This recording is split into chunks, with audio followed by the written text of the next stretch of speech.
You don't have to vote, but I do like that.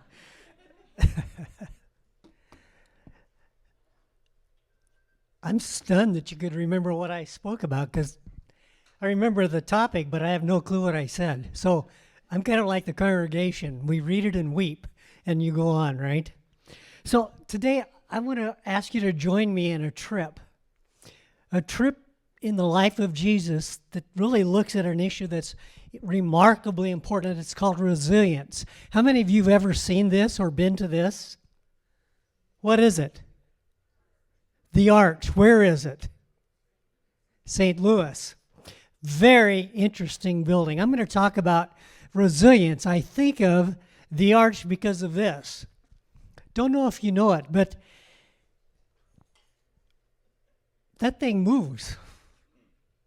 In fact, in wind of 50 miles an hour, it'll move 6 inches. In 150 miles an hour, it will move 18 inches. Why would they do that? If it doesn't bend, it doesn't stand. A tornado will knock that thing down if they didn't put resilience in it. What is the definition of resilience? It is this: the capacity to bend and bounce back to the prior shape and strength. It'll bend, but if it bends within that parameter, it's fine because it's designed to bend. I'm just wanting you to understand that what we're talking about today is our personal capacity for resilience, to bend and come back. So I'm going to ask you to join with me, if you will, in finding John chapter 12. While you're doing that, let me tell you just a little more about the Arch. Built in 2 years, 1963 to 65. It goes 60 feet into the ground and 30 feet into bedrock, which is solid rock. It's shaped to be standing on something that's very, very firm. Remarkable architecture and a model of tensile strength. It's designed to withstand a tornado. And it's very funky.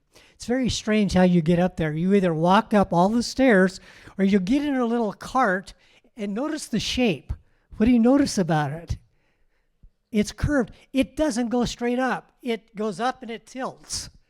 Goes up and tilts. If you're a little anxious like I was, every time it tilted, I thought, we're falling. But we were moving only this much, but it didn't feel like it, right? The reason we're going to be talking about that is, in my mind, it's important to understand two things about resilience: that it involves a lifestyle, it involves a spiritual grounding. So, resilience is the capacity to bend and come back, to cope with things that are difficult.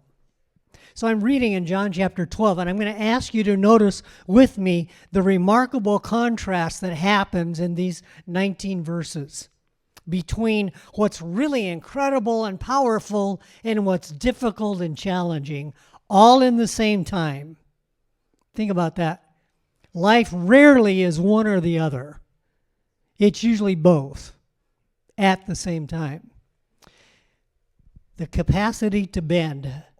This is the last week of Jesus' life. He's already raised Lazarus from the dead, and it's anointed for his burial. It's the last week before Passover. Jesus arrived at Bethany, where Lazarus lived. Wasn't dead anymore. He lived. Whom Jesus has raised from the dead. Notice the contrast. Dead, life.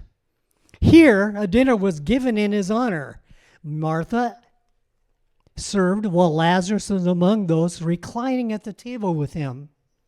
Then Mary took a pint of pure nard, an expensive perfume. She poured it on Jesus' feet and wiped his feet with her hair. I read that and I get a little uncomfortable. Think about that. Here's my lovely wife right here, Judy Lynn. We've been married 52 years. I can't imagine her bending over and washing my feet with her hair. That I wouldn't ever ask it or expect it. But this is happening publicly. This woman is so in love with Christ that she's literally willing to honor him by cleaning his feet with her hair. That's an interesting contrast. Read the next thing that happens, because this is going to go back and forth through the whole text.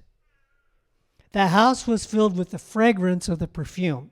But, contrast, but one of his disciples, Judas Iscariot, who was later to betray him, objected. Hey, moron, what are you doing? Why wasn't this perfume sold and the money given to the poor? Doesn't that sound like an admirable thing to do? To take care of the poor? Notice the contrast. It was worth a year's wages. I don't know about you, but that's some nice perfume. He didn't notice this edited comment by John, the writer. He didn't say this because he cared about the poor, but because he was a thief. Thief as one of the inner circle in Jesus' life and ministry. He used to help himself to what was put into it. Less than a week away from Jesus' life. Leave her alone, Jesus replied. It was intended that she should save this perfume for the day of my burial. Notice that this thing keeps going back and forth between what's incredible, what's powerful, what's desirable, and what's painful and damaging and sinful. Resilience, the ability to bend and come back. Meanwhile, a large crowd of Jews found out that Jesus was there and came not only because of him, but also to see the guy that used to be dead. That's a pretty interesting day. Lazarus, whom he had raised from the dead. So the chief priest made plans to kill Lazarus as well. For on account of him, many of the Jews were going over to Jesus and putting their faith in him. I read this and I feel like I'm going up this arch. Tilt, tilt, tilt. I'm going up, but it keeps falling down. The reason I'm bringing this up is I think this is typical of our life. There are incredibly good things and incredibly hard things. The really important thing for us to begin to understand is how we live in that space determines the nature of our faith and the quality of our lives. So that's why I'm talking about resilience, the capacity to bend and come back. I want to answer 4 questions. Number 1, why do we struggle with setbacks and suffering so much? Why is it so hard? 1, life is painful. It's traumatic. It's confusing. It involves death. It involves questions. It involves sin. It involves confusion. Why do we struggle? Because we're human and we're limited. We have our own limitations, our own challenges. 3, because past trauma can trigger current trauma. So I stand before you today with a new leg. I had a knee replaced 3 months ago. My son is a doctor, and after the surgery said, Dad, I think they threw the old one out. You got a new one now. The problem is I didn't ask enough questions. I didn't know that this leg wouldn't know how to walk. Did you know that? I thought you put one in, you took one out, you put one in, you walk. No, this leg is getting to learn how to walk. Slowly. Slowly. I can feel it. I can feel this thing right there that is still learning to walk. I can't walk as fast. I can't run. I can't play games I used to play as easily because I'm in the transition between then and now. Resilience, the capacity to bend and come back to the prior shape and strength. I'm still learning something that I didn't know. So life is like that. We have to keep learning what's difficult. Second question, what does the research say about strategies to forge resilience? There's a lot of research on anxiety, depression, and how to cope with that, and I'd like to talk a little bit about that. Here's the statement. Healthy lifestyles help forge personal resilience. Resilience is the outcome of behaviors, not the cause. Healthy lifestyles help forge personal resilience. What I'm going to do today is connect two pieces. What the research says about how to live resiliently, but secondly, what does Jesus mean in our own spiritual formation that connects with that in a meaningful way. So, this is called seeds. Can everybody say seeds with me? Seeds. Let's try that one again. Seeds. Let's try one more time. Seeds. Very good. I like that. See, we're working together now. S, social support. 2, exercise. 3, education. 4, diet. 5 is sleep. All of these are at minimal levels, but without them, we will not be very resilient. They co-influence each other. In fact, if we're doing all 5 of these consistently, they're restorative of health and preventative of illness. How we live influences our personal resilience. And they involve 3 things. Physically, our bodies, our brain, and our relationships. Say them with me. Relational, body, brain. Again, relational, body, brain. God's created us this way, to be integrated, to be whole. So, social support, it's the greatest predictor of post-operative surgery. If I have a major surgery, one of the things that will determine my recovery is there a social network in my life when I'm done? If I'm in that bed by myself and I go home by myself, I'm much less likely to recover and certainly not as fast.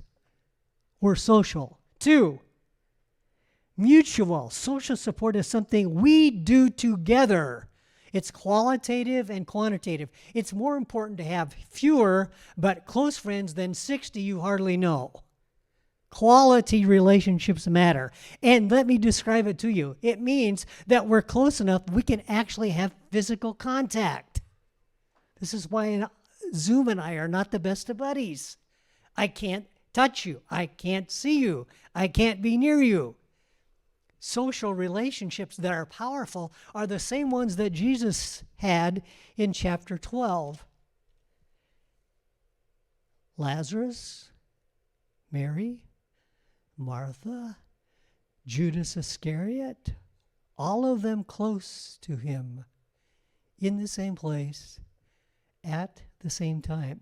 Physical contact, appropriate physical contact. 2, emotionally invested. If I have no commitment to you and you're detached from me, our relationship will have very little capacity to help either of us. So having a lot of friends that you barely know, wonderful. You can say hi at high school, greet them on the street in Crete, hey, go Huskers. That's about as far as it's going to go. It has no positive benefit on your emotional well-being because it's not close. I'm interested in the last week of Jesus' life. The word 3 occurs multiple times. The 3 disciples he took with him to pray. They're always the same people. I read that, I go, well, what about the other guys? What was wrong with them? I don't know, but all I know is Jesus said that those 3 men were going to be a part of his life and were with him in the most difficult part of his life. Physical touch, emotional, and guess what? They're honest. Jesus in this last sections of John says multiple times, all of you are going to leave me. You're going to abandon me. No, we're not going to do it. Yeah, you are. I'm telling you the truth. This is what's going to happen. And when I rise, we'll connect again.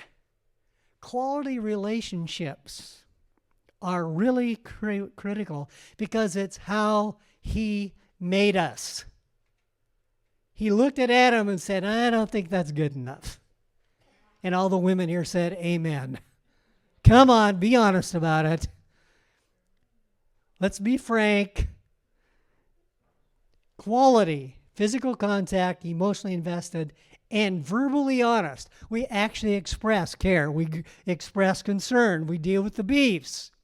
How we do relationships matter. S, social support. What's your network? I saw Dana yesterday. I said Mike yesterday.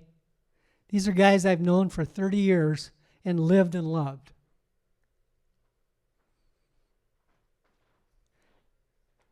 Social support. E, exercise. 30 minutes of rapid walking 3 times a week. Would everybody stand with me, please? Come on. You didn't walk in here to go to sleep. I hope. 30 minutes, rapid walking 3 times a week. Kicks up as much serotonin as antidepressants. If you're depressed, maybe you need to start walking. Here we go. You're walking. Just stand there. You can do it. Walk. You're not walking. No one's walking. Start walking. It's not fast enough. Rapid walking looks like this. Come on, let's go. Pick it up. 30 minutes. Rapid walking. How many times?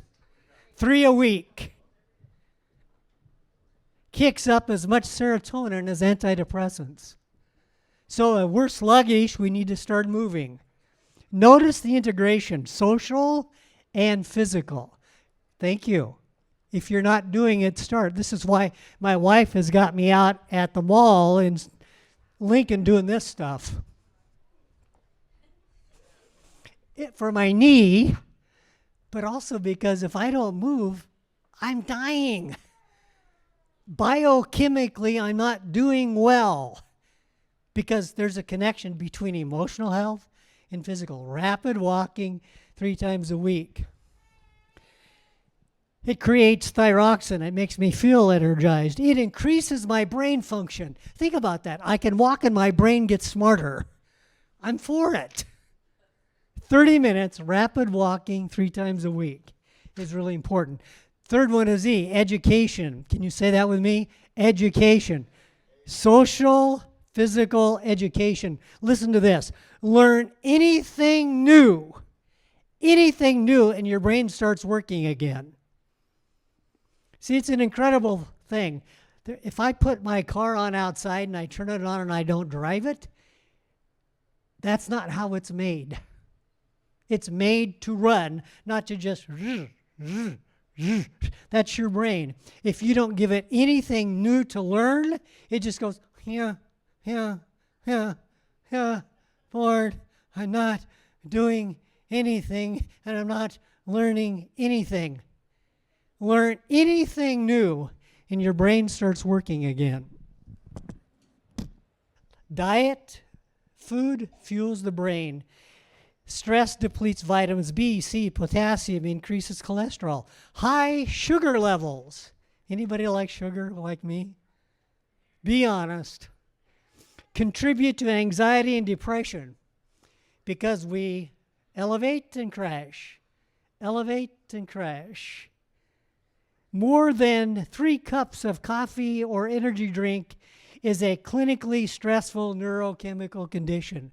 How much do you drink? How many Cokes a day? How many days a week? Are you tracking with me? What we do with our body has a massive influence on our well-being. So the last one is sleep. Oh, by the way, anybody like to eat fish? Come on, admit it. Oh, I bless you, my children. Good for you. You're supposed to eat a lot more. That's all I can say. Sleep deprivation. If you're not sleeping well, cortisol and glucose go up. And it evokes emotional reactions and negative thoughts. You need 5 hours minimum a day. 7 hours maximum. Or the brain starts dying. The brain renews at a cellular level during sleep. Can I give you 3 suggestions?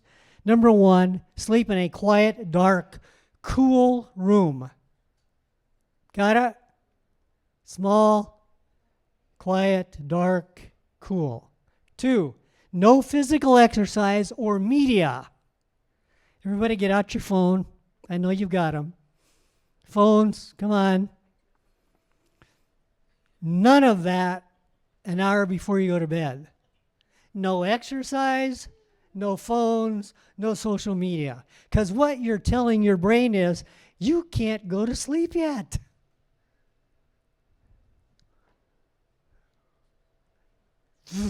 One hour. It's amazing how quiet your mind will get if you quit charging it up.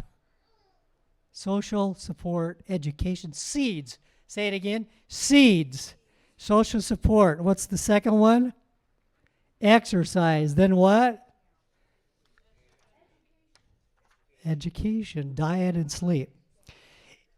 These are lifestyle choices that we all get to make that directly impact our physical and emotional world. How are you doing?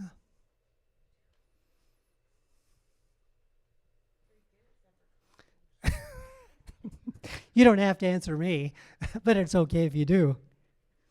I'm simply suggesting that resilience is correlated with the lifestyle we choose. And frankly, in our culture, the model isn't a good one.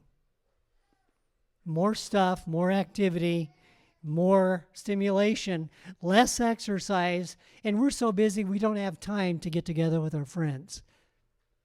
This is not a good process. Very much not Jesus. Close friends, close connection, exercise. They weren't biking everywhere. They walked everywhere they went. They didn't get in the car across town. Everywhere they went, they walked. They ate better foods. They weren't eating runses every third day, though they're good. So, first key point is how we live really affects us. The last one is this. What does the Bible tell us about how Jesus faced his suffering, his death, his struggle? I'm going to suggest he did it with awareness and anticipation. He knew it was coming and prepared for it. He did it with his closest friends near him, physically and emotionally. He didn't do it alone. I think that says something. I don't know about you, but if the Son of God needs support, maybe we do. I mean, who are we kidding? This is who we're created to be. This is what I do find out. Did you know that women use 3 times more words than men? Thanks be to God. I'm with guys all the time, and what about those Huskers? And it's like, hello, is there anything else? How are you? What's working? How can I pray for you? What are you excited about? What are the concerns that you have? Can we take time to pray together? Those aren't questions that always get very frequently asked. And consequently, we're more isolated. Closest friends in prayer with him with an absolute reliance on the Spirit. John is one of the most personal of the Gospels. And all the sections I've noted talk about his reliance on the Spirit and his sense of mission. I don't know what you think you're here for in the world, but I can tell you it's this: to know him and make him known. Are you hearing me? There is no other reason to create humanity than to know him and make him known. The rest of the stuff is secondary.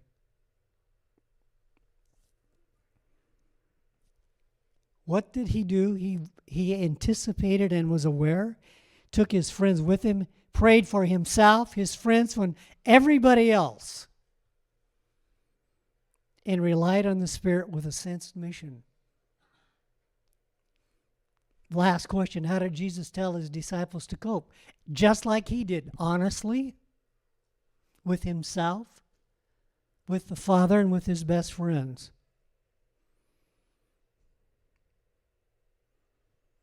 In community, not alone. We weren't designed to do it well alone. Reliance on the Spirit. I don't know about you, but I don't think I do a very good job transforming myself spiritually. Do you? I don't have that capacity. If there's ever transformation, it's I'm actively collaborating with what the Spirit is already doing. He's transforming me, not me. I'm simply collaborating with the work He's doing. This utter reliance on the Spirit is a critical piece.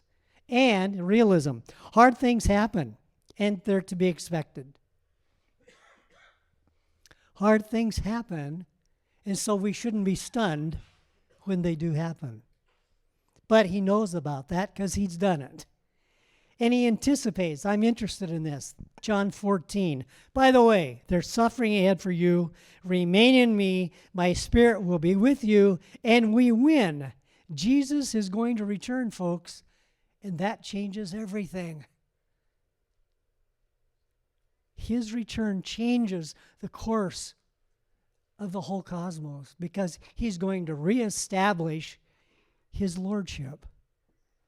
So I'm really saying integration, my own lifestyle with a dynamic walk with Him, will enable us to walk wisdom with the ability to bend and come back. To bend and come back.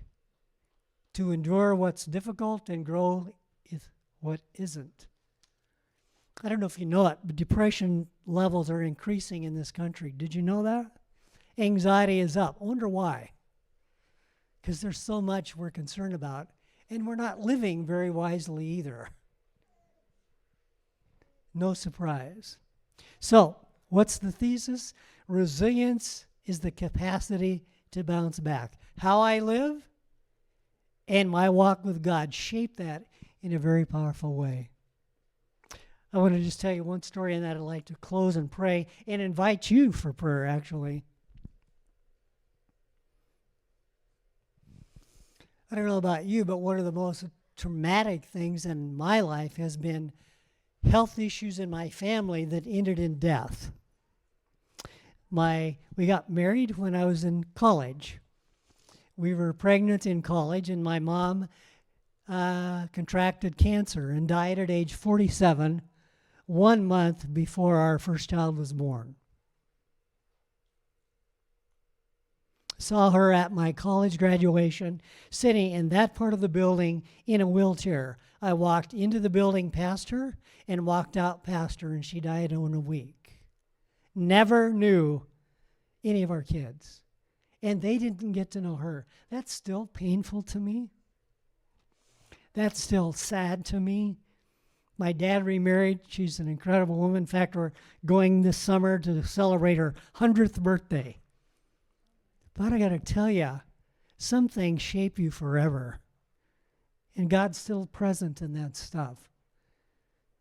There will be things that are difficult, and how we deal with them is what matters. How are you doing? Can we stand one more time? We're going to do it together. First S is what? Social support. Second is what? Exercise. Third, education. 4, diet, sleep.